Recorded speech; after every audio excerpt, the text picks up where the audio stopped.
Kwabafowethu nansi indaba enkulu. Ingoma zegcokama zilokhu iqophe njalo umlando ku-YouTube.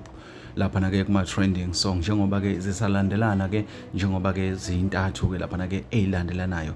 Lento bafowethu inkulu kakhulu endimeni kaMaskandi. Masingayibheki kancane kodwa ke ifanele siyifake liso.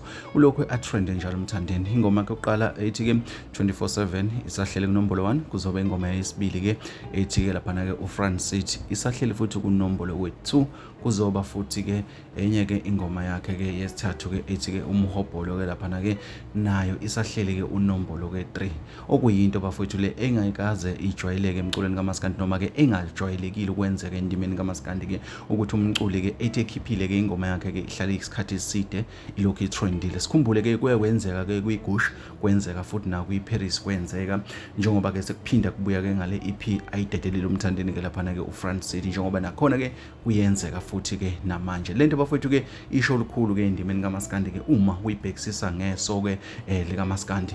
Nakho futhi okunye okubalekile umthandeni ke ungokuqala ke umculi kaMaskandi ke lapha ke ushiwo ke ukuthi ungokuqala ke umculi kaMaskandi ke ethi ehamba yedwa engomeni ikwazi kodwa ke ukuthi yenze u500k streams ke lapha ke ngeviki nje elilodwa vo noma ke evikini ke lokuqala. Lento bafowethu ke ikhomba ukuthi ke umthandeni nabalandeli bakhe ke ezasewulisi avebe emsupporta ngendlela eyisimanga. Lento sikhomula ukuthi ke isazokwenzeka ke nakwamanye amaciko njengoba ke kuyinto enhle ke le esiza futhi abaculi bakithi ke ukuze ke bayibone ke imisebenzi yamandla omculo wabo. Thina ke sikuthatha sekubeke njengoba kunjalo ke sifisa kuzwa uwo lwakho uvo ukuthi ke lezi ngoma ke uyibona zikuphi ke kuleli viki esizoliqala siphinde sidibane kwezinye.